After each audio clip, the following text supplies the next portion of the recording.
We don't talk enough about the toll that trauma takes on first responders. I'm a retired paramedic. I first started my career in 1978. What I want to talk about is that there are people who show up on some of the worst days of our lives. Firefighters, paramedics, police officers, and others. They deal with situations most of us can't imagine day in and day out. But I'm glad for that. You shouldn't have to. And while these professionals are well trained in their jobs, nothing really prepares them for the emotional weight that comes from seeing what most people should never have to see. So it's no surprise that many of these first responders struggle with burnout, anxiety, PTSD, and even soul loss. The question is, how can we help them heal? How can we create spaces where they feel safe to process their experiences? That's what we're going to explore today. And there is no one-size-fits-all solution, but there are innovative approaches making a real difference. What did happen is that during the school shooting, I was stuck in a classroom on the path for this shooter to be, he was opening the doors and going into a bunch of classes and doing terrible things. I had to be stuck in a dark classroom hiding with my classmates for 45 minutes, listening as he got closer and closer to where we were. And I truly believed that that was going to be my last day on earth. Our guest today is a survivor, healer, and a beacon of resilience. With profound courage, she's transformed personal trauma into a journey of growth, guiding others towards healing. Her compassionate work bridges human and animal connection, offering transformative insights into grief, vulnerability, and the incredible strength found in embracing life fully. Welcome back. You are listening to the Urban Grief Shamans, and I'm your host, John Moyer. It's such an honor for me to be able to work with those who serve our communities. And serving those who serve others truly is the most important thing I can do with my time. I know that at a visceral level because of some of my experiences, including that school shooting, from all the first responders that made it possible for me to be alive that day. This is our guest, Carmen Theobald, who is deeply committed to serving those who serve others. With heartfelt dedication, she creates safe, transformative spaces for first responders to heal from trauma. She helps these brave individuals process grief and rediscover resilience in profound and lasting ways. Let's listen in. Carmen, I'm really curious about your story. I know everybody has grief. You mentioned it in some of your material, that there was a period of grief in Montreal, I think is what made me think that that's where your story started. Would you be able to share some of that with us? Absolutely. Yeah, I think it's really important to share my story because it does really relate to everything that I'm doing now. And as I share this story, I also invite listeners to have a little bit of an activation warning that some of the things I'm going to talk about might be difficult to hear. And even though they were difficult experiences, I'm also grateful to be able to talk about them because they really taught me so much. Growing up in my family home, there was a lot of trauma. There was a lot of emotional and verbal and psychological abuse. And I was doing my best to navigate that, learning about it, because of course that was my reality, but I really felt not well in that environment. And then I decided to go and study social services. So I got to the point of going to college in Montreal, and I chose to study a field that was in service to other people. And as I was learning more and more in social services, it was helping to articulate what I was experiencing at home. Those were layers of grief that were happening, but also very validating. So it was this simultaneous medicine of what was happening, as well as going through the deep feelings of that. And then while I was studying social services,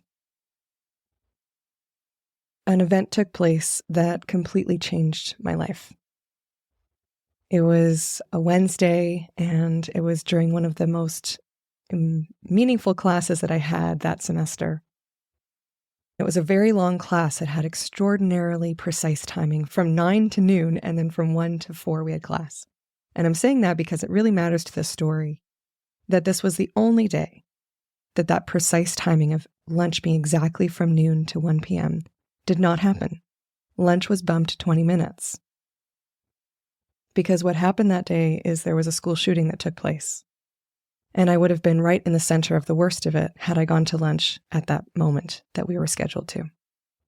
What did happen is that during the school shooting, I was stuck in a classroom on the path for this shooter to be, he was opening the doors and going into a bunch of classes and doing terrible things. And I had to be stuck in a dark classroom hiding with my classmates for 45 minutes, listening as he got closer and closer to where we were.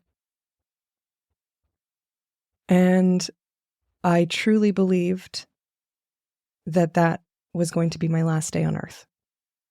All signs were pointing to the likelihood that I very well may not make it through this.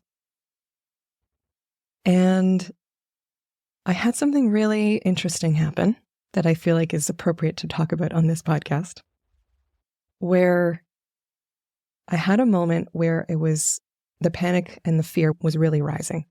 And I really was having that escalated sense of all the fear that was very contagious in the classroom. There was stifled sobs and cries that were happening all over the place. Also, to give context, all the communications went down on the island of Montreal because it was such a huge college that this took place at, Dawson College in Montreal in 2006, that everyone was trying to reach their loved ones. And so all the cell towers got overloaded and no one could reach anybody. And so when that happened, when that moment of people were reaching out, texting, calling their people, being reached out to, that was already being, an escalated moment. But then when no one could reach anybody, the fear and intensity of that panic rose for everyone in a really significant way. And I felt myself have a fork in the road moment. And it's like I caught the scent, I caught the whiff of an alternate option to more fear. And I don't know what in me was allowing myself to even notice that was an option or what allowed me to choose it. But I do feel like it was a complete and utter game changer of my life, not just of that moment, where instead of continuing to feel afraid, I got very still and calm and grounded. I felt very in my body. I felt very capable of action. I had a clear action plan of if the shooter came in, this was my next step. All these things I was able to think through the quote problem. I just felt like I surrendered to the moment in a way with this radical self-acceptance and radical acceptance of everything that allowed me to feel tremendous peace and to know that if my actions did not allow my life to be saved, if this day really did claim my life, then it's okay. I felt at peace with that. And then a group of police officers, maybe 5 minutes later, came into the class and escorted us to a position of safety. And we secretly, silently went outside of this back staircase, and we got outside, and the sunshine hit my face. And I took a deep breath, and I realized that I was actually going to be alive for a while longer. It connected me in this very intensely visceral and beautiful way to the feeling of aliveness and also courage. If I am prepared to die with peace, then I am prepared to live with courage. And it changed everything moving forward. Changed all of my decisions after that point. Did any of your other classmates have similar experiences to that, Carmen? I ended up leaving school. And it sounds like, well, yeah, of course, but I actually wasn't leaving to run away from school. I didn't have hardly any post-traumatic stress symptoms being at school. I had a few dreams, but it were quite minimal. I would really describe this experience as post-traumatic growth. But what that also meant is that I wasn't as in contact with the people who were in my class anymore, because what I was really doing leaving was going toward what my heart was telling me to go toward, choosing to spend my time with people and places that really filled me up in a way that I just wasn't able to access in school. Although I loved studying what I was studying, I knew I needed to leave school and I needed to leave Montreal. Something else was calling me. I couldn't articulate it. I couldn't quite put it into frame yet, but I knew I had to have courageous choices to follow my heart. And that's what I did. So to answer your question, I don't really know. Maybe. I hope so for them. but I don't know. And so that was the beginning of your new journey. That was the beginning of my new journey. So I left Montreal to go volunteer on a farm for room and board. Although there can be lots of amazing things said about my family, that I do have a lot of love, there was also a lot of harm. And it was so important to get out of that space and to follow what my heart was telling me to do. So I got on this bus and took a leap of faith and thought I was going to be volunteering at this farm for room and board that had vegetable gardens, maple syrup, and 24 horses. I thought I was going to be there for 2 weeks. Turns out I was there almost 2 years. And it opened the door to me working with horses professionally. I got an apprenticeship as a farrier. So that's a person who takes care of horses' feet. I put shoes on horses. I trim their feet.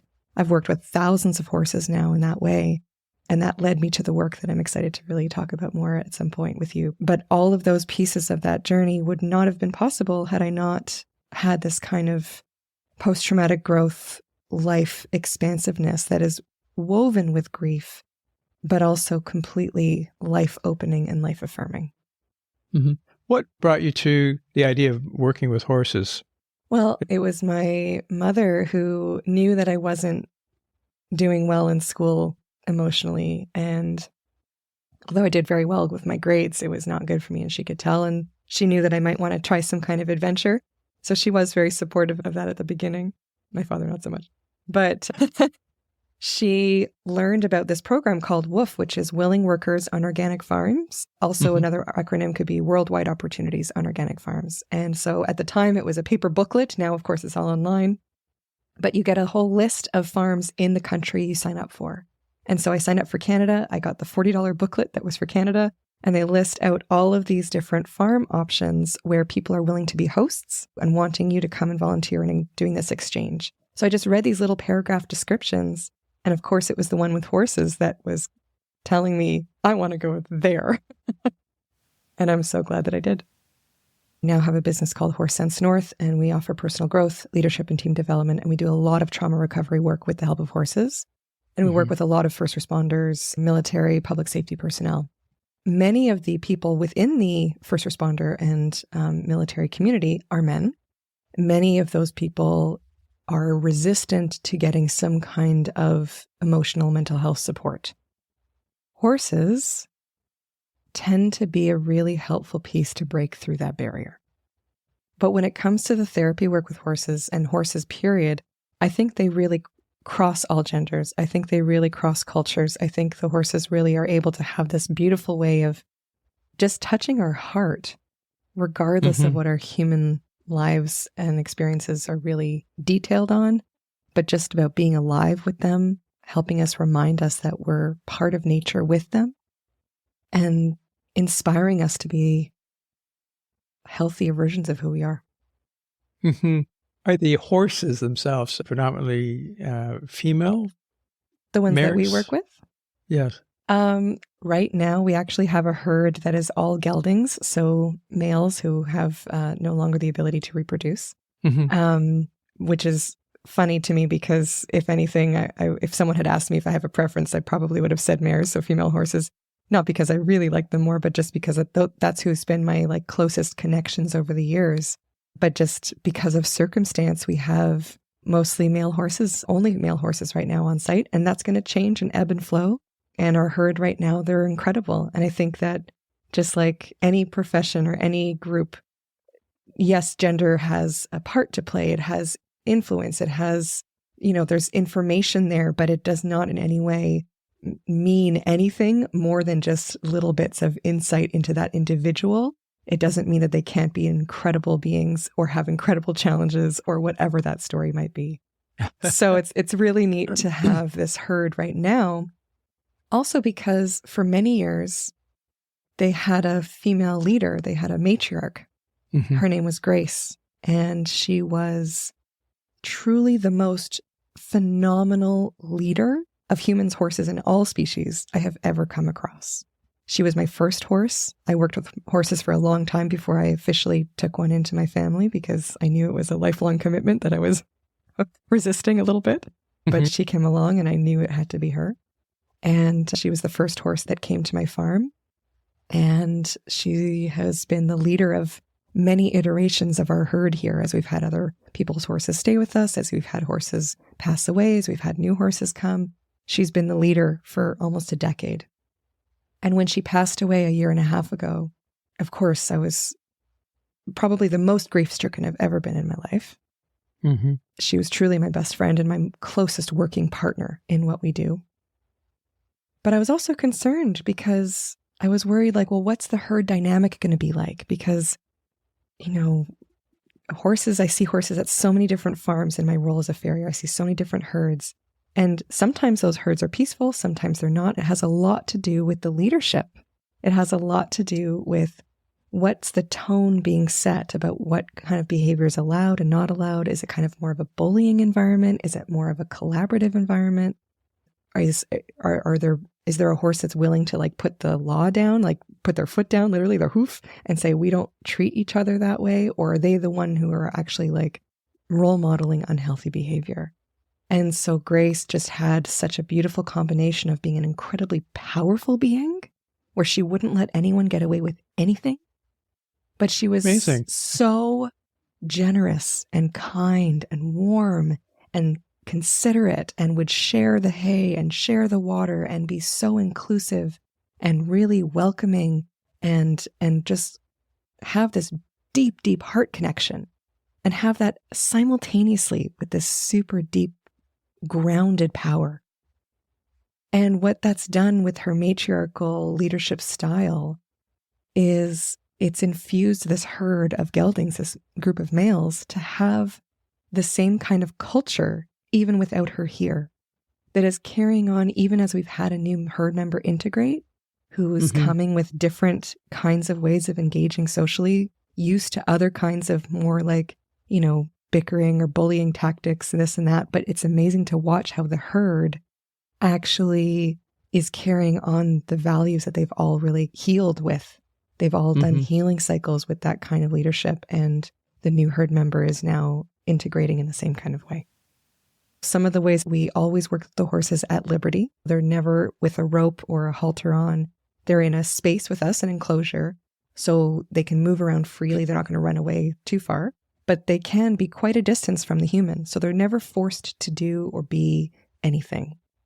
They're also always volunteers, our horses. So we're never going out to the field and saying, okay, it's your turn to work today. We're saying, who wants to work today? And we always get someone volunteering. They kind of like go back and forth, and then someone will walk over, like they have it figured out. Sometimes they just give a very subtle cue of like, okay, they'll put their head up like, hey, come on over, come get me. And then they'll be very obvious in how they want their head to go in the halter. But if they show body language of like, actually, no, I changed my mind, or I don't want to do this, then we listen to that. They're allowed to have their no, they're allowed to have their boundaries, their respect in that process. So the kind of partnership we have with them needs to be, in my view, for all work with horses, but especially what we're doing here, it's our value system, that we really need to be in healthy, mutually respectful relationship. Because if you're not, then we're working and learning with horses, but it's not going to be necessarily in true spiritual alignment for them if we're using them as a tool. So how do we really learn how to partner in a healthy relationship with them so they can show up in the fullness of who they are and really teach us as spiritual beings? So I hope that I can, not sound too woo-woo on this podcast about that. But really the stuff that I see the horses do with humans, it crosses out of that kind of just a very science-based world, because the horses are very spiritual animals. The horses are incredibly emotionally attuned, and they're really sensing us at a heart level. It's like they see through all the armor, they see through all the masks, and they're like, I'm just going to respond to your heart and to your spirit. And I'm going to engage with you in a way that is exactly what is needed for you to grow with this very direct, clear body language, but that's also safe and non-judgmental.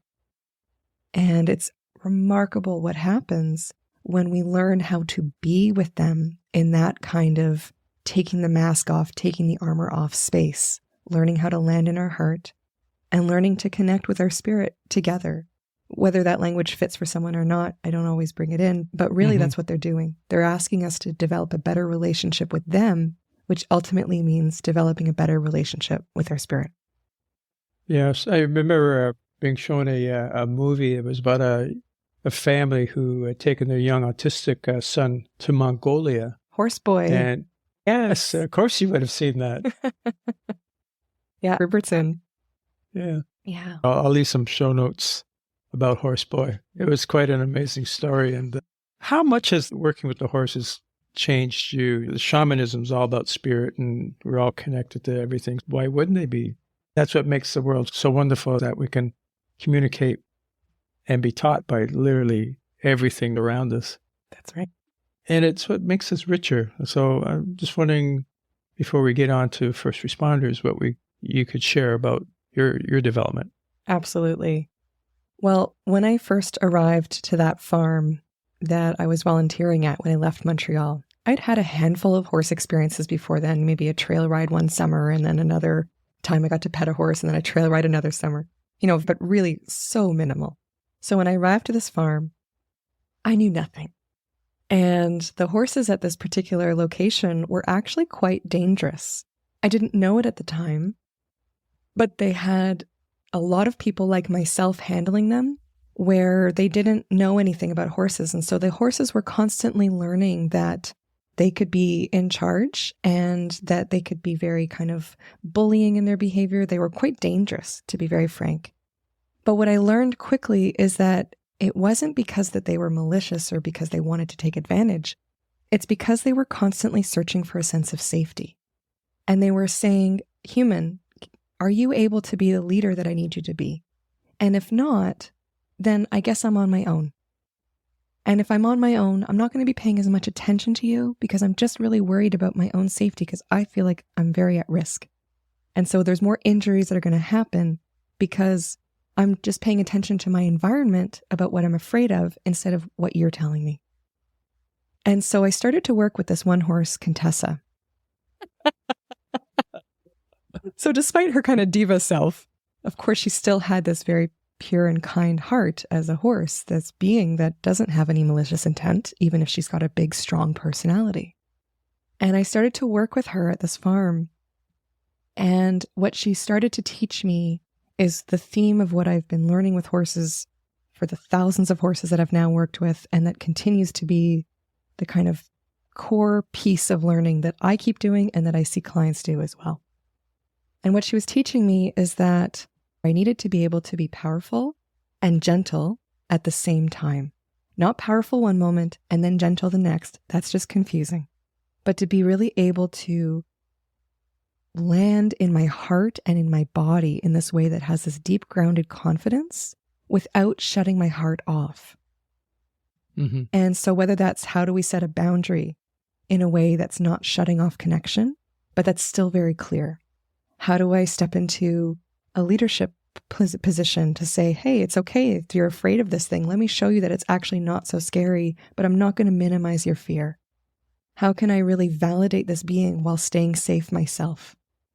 And so it's that combination of how do we be strong and kind? How do we be gentle and powerful as a whole unit, not as two ends of a spectrum? They keep inviting me to find that middle point of bringing them together in a paradoxical way. Nice. Does that affect your relationships with humans? It affects my relationships with everyone and every being, including myself, because it's really continuing to invite me to reclaim all the parts of myself. In certain moments when we get stressed, I'll talk about myself. If I'm under a lot of pressure or stress, I'm feeling not safe, I'm more likely to shut off a part of whether it's my power or my gentle side, to lean into some old patterns. And it's changed how I relate to myself even about that. Can I have more compassion for myself about that? Can I have more acceptance for myself about that? And then can I have growth and learning and transformation with that? And then, of course, that is completely impacting all of my relationships, whether it's someone that I meet on the street or who's cashing me out at the grocery store, or my partner, or a business relationship, or a friend, or a client. It's everyone, because I think relationship is at the core of our entire life. Oh, well said. I want to know about your first responder people, being a retired paramedic. I'm certainly aware of the effects of trauma response in people. And we had a few episodes that spoke to PTSD. So, yeah, I've seen it. I felt it in my own body. I had a bit of a philosophical approach to my work that developed a spirituality that started earlier for me. And it really changed the way that I was working in EMS. And I think that helped me quite a bit. But I used to always say that those big calls that nobody should be part of or see, we all leave a little part of ourselves behind. And as I got more into shamanism later on, years after, I realized that language was really expressing, I'm feeling soul loss. Yeah. So, yeah. Tell us more about your responders. Thank you so much for sharing that, John. I feel as though our clients who we're working with from that public safety personnel background would deeply relate to that. And it's such an honor for me to be able to work with those who serve our communities. And serving those who serve others truly is the most important thing I can do with my time. I know that at a visceral level because of some of my experiences, including that school shooting, from all the first responders that made it possible for me to be alive that day. And also just as a member of the community, as a person of this world, really deeply appreciating and valuing the service that people like yourself have offered to the communities that you support. And so as I built Horse Sense North and started to do more of this horse and human wellness work, and then transitioned more and more into the therapeutic side, working with therapists, working with other mental health providers, it was so clear that the population I was the most passionate about was this public safety personnel community. And we also had a lot of these individuals coming to see us even without a program specifically for them. And it just really affirmed that. And I think that's, again, where the horses really draw in people who are coming from all walks of life. But I think that they have a special gift. The horses have a special gift of kind of crossing that barrier that's sometimes there for people who need to be incredibly strong for their job, for their life, for their lifestyle, that it can be very hard to lean into different kinds of support and different kinds of softness and vulnerability within the self when there's so much of that armoring up and putting the uniform on and living in that kind of way for just being able to keep going. And the horses offer this example, this kind of inspiration, this beacon of hope, if you will, that we can actually learn how to be vulnerable and do the healing work without losing our strength. And I think that's a little bit of what they invite. So working with people from these backgrounds, it's very clear that, well, a couple of things I want to say about that. One, post-traumatic stress is so inevitable in the kinds of work that you do. Mm-hmm. How can you possibly expect a human to be exposed to these things over and over and not carry so much of that weight and not have this soul death or this losing of yourself that happens over time? Be part of that to a degree, especially when there's not a lot of support around that. And the other thing I want to say on that note is that the vast majority of people who we talk to and who we support will very often say that, yes, the very hard calls were extraordinarily difficult. And in a lot of ways, it's the organizational trauma, the sanctuary trauma, that impacted them more painfully. Because we go to those calls, we have those experiences, and then we come back to the place that's supposed to keep us safe and supposed to support us and supposed to have our back. And it doesn't. And it doesn't validate our experience. And it actually makes us feel weak for being human and having human responses. And I would agree with that. Yeah. Yeah. And in my own personal way, which of course is not the same lived experience, but I can relate in the sense, and that's why I bring up my family home, because that kind of complex trauma that happens in these little cuts, sometimes big cuts over a long time, whether they're metaphorical cuts or not, those little wounds added up daily, yearly, for decades, that adds so much challenge that's actually more difficult to come through than the one big experience of, in my example, a school shooting. Now, of course, I had a particularly powerful spiritual growth moment in that.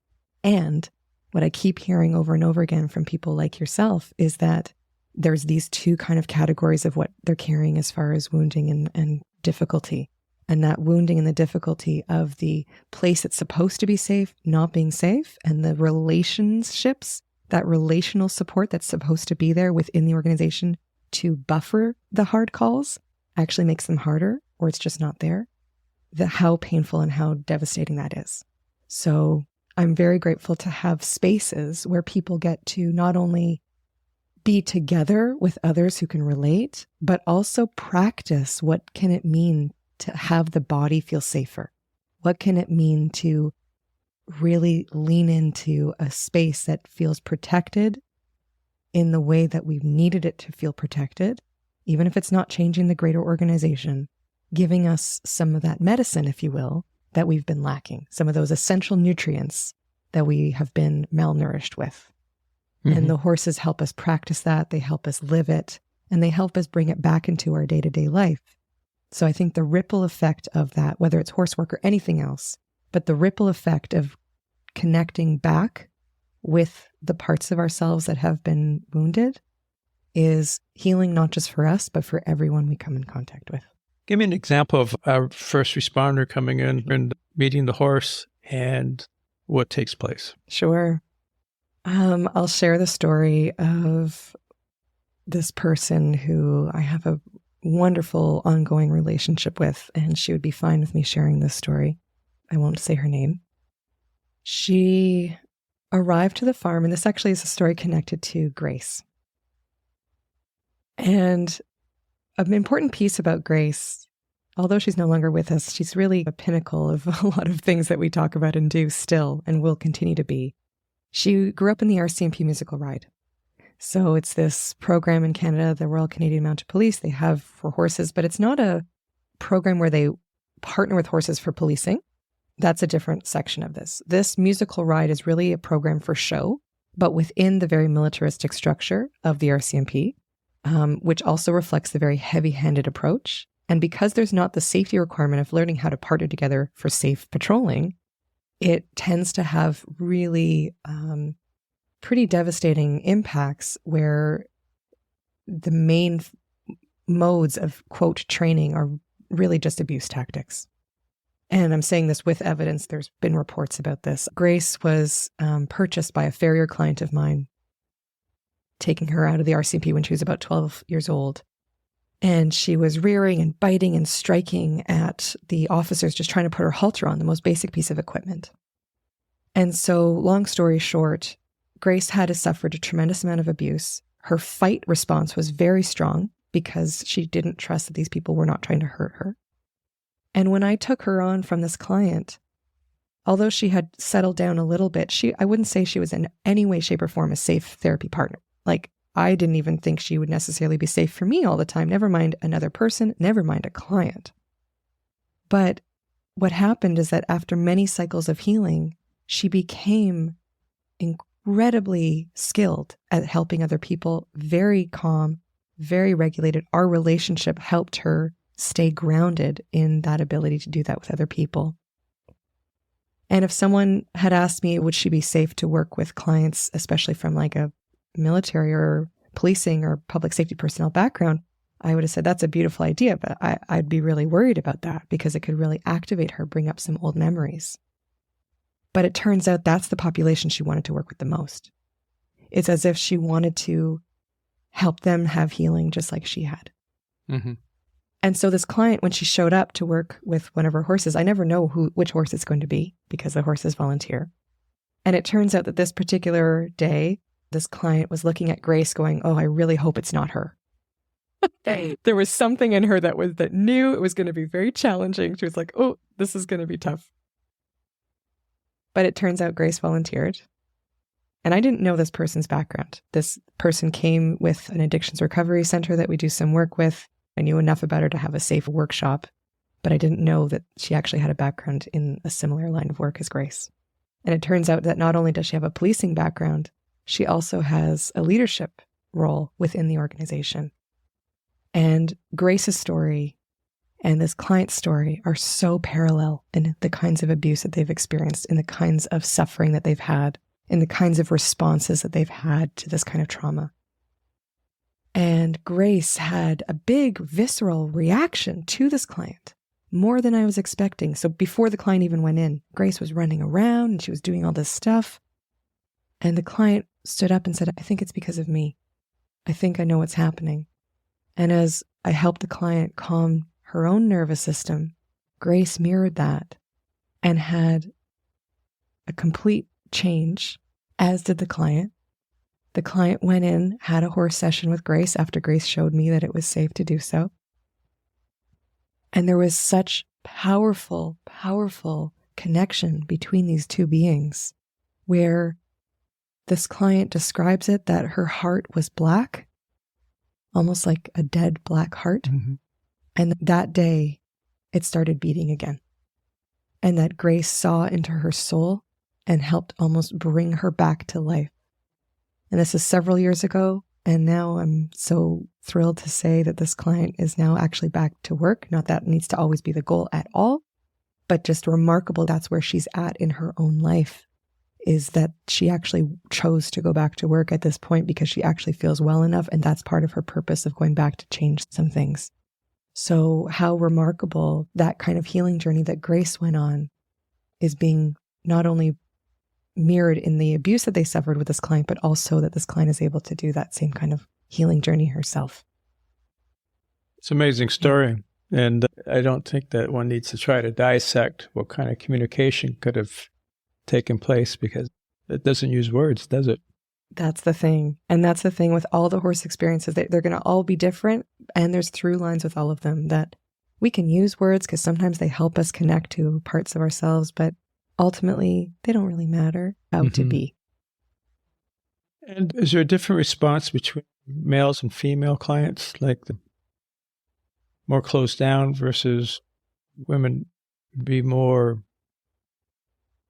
inclined to talk about emotions and feelings, and whereas men don't want to talk about anything at all? And especially in first responders, I think for myself and other of my colleagues, it's all about control. You know, that we're here to take care of, bring order to the chaos, so to speak, and we got a job to do. So buckle down and let's get it done, kind of thing. That's right. I've definitely seen that energy from all genders when they come through. There can be more of a predominance of some of those qualities with men, but in that field, I think that really draws out those qualities and attracts people of those qualities regardless of gender again. The horses just show up very authentically in that. And so if the person's coming into the ring with the horse with this sense of healthy power, I'll say, of like being very confident and grounded, but still open in their heart, then the horses love that. They can recognize the strength of that person that exists.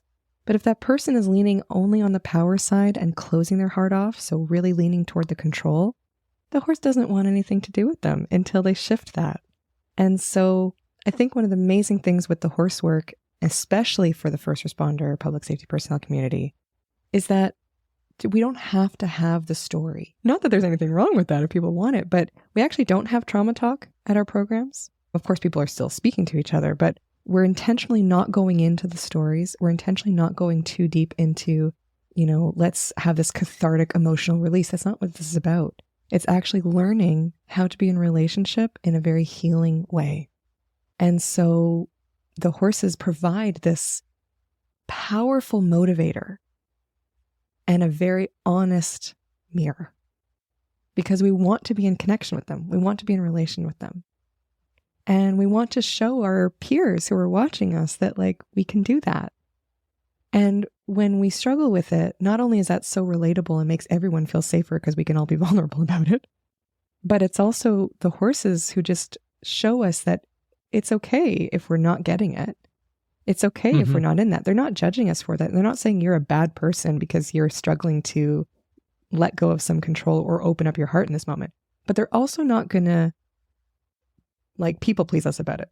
They're not going to go, oh, it's fine. Don't worry, honey. They're not a dog. They're not going to go, I'm going to love anyway and just be really cuddly with you no matter what state you're in. Horses are not like that.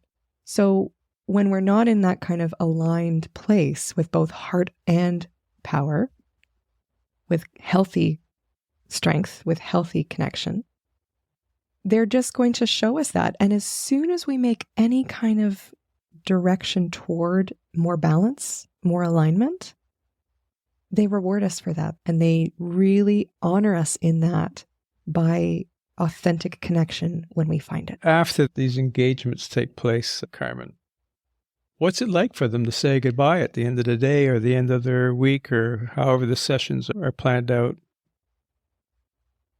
The vast majority of people who come truly do have transformative experiences.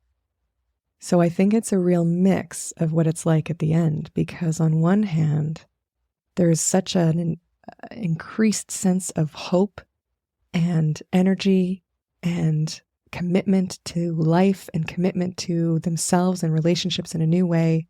So there's almost an excitement to go back into their life to see how they can apply it. And then at the same time, there's a grief. There's a deep grief, because sometimes these connections with horses are actually the most connected they've ever felt in their entire lived experience. So to say goodbye to the horses and goodbye to the environment and the group that also was a very safe container is difficult.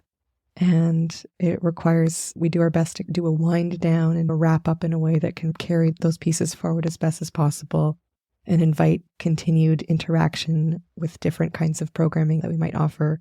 But sometimes people come and volunteer. Like, there's ways that people can keep in touch, but ultimately that's not possible for everybody. And it can be a real mixed bag. But I think that's the case for most things, right? Like, if something's really powerful and impactful in a positive way, there's such a joy from that. And there's also a grief of, when might I find that again? My hope, and what I encourage and what I've heard from people who return, is that there are ways to bring that back into their world. It's not the same, but it's that ripple effect that we can carry that light that we accessed in ourselves and really literally share that and spread that out with others. I find that Patricia and I had led some grief workshops and just doing other shamanic healings with groups of people. I find that whenever groups come together and they do any kind of spiritual work, it's a very intimate experience, because it's all energetic. It's of the heart. You know, the mind doesn't have anything to do with it, but it's this heart-to-heart connection. And we do form energetic connections between people and horses and other places. But it is a longing that's created. We leave each other. Absolutely. One benefit of having very small groups is when we're working with people and horses, it's a maximum of 5 people at a time. I do work with bigger groups for leadership and this and that when it's not directly with the horses, but for this kind of trauma work especially. One of the really beautiful things that I've seen happen is that we've had a couple of these program groups stay in touch, and they have sometimes weekly meetings with each other. And it's been almost a couple of years now that one group is continuing to meet on a very regular basis. So we might find support in ways that are ongoing, no matter what kind of environment program we might be attending. But those connections, they don't have to always just end there, because exactly what you're just saying, John, that it is so intimate. It is so connected in the heart. And how wonderful when we create communities of care that can continue to support us. Mm-hmm. One last question for you, Carmen. So what happens to the horses after they've invested this time with their human companions when the companion now has to leave? Is there any reciprocity at all? Well, I think that the horses, in my view, they have such an open capacity to access love and connection that they don't necessarily go through the same level of grief that the clients are going through leaving, because they get to experience so much connection in their day-to-day life all the time. It's a consistent thing for them. It's not just because they're horses and they know how to do that. It's also because the environment here for them is very supportive and safe. And so when clients are not around, the horses are getting a lot of different kinds of care. The horses are really supported. I work with them regularly to make sure that their needs are getting met when they're not on the job, so to speak. They also have a lot of releasing that they do because sometimes they take things on for people. They carry some of those emotional I was burdens. wondering about that. Yeah. And so they take that on energetically, and then I see how they release it back out in the field. They might go for a run. They might roll. They might shake. They might have a big buck and a kick. And we also do like things that help support them with that as well. So different kinds of body work and energy work and things that really kind of help keep things flowing for them. Of course, just like professionals who work with the public, horses who work with the public, they're going to have individuals who they have an extra close relationship with sometimes. And what's beautiful to see is that when we have some of those clients return, that client I was describing who worked with Grace, she's returned many times. Grace and her have, it depends how you want to look at it, an incredibly close relationship in many ways and forms. So it's not so much that I saw Grace being upset when this client left, but I definitely saw her light up when she would come back. Oh, beautiful. Well, thank you for all of this, Carmen. And thank you for sharing your thoughts and explaining what first responders can look forward to should they engage your services. So thank you very much.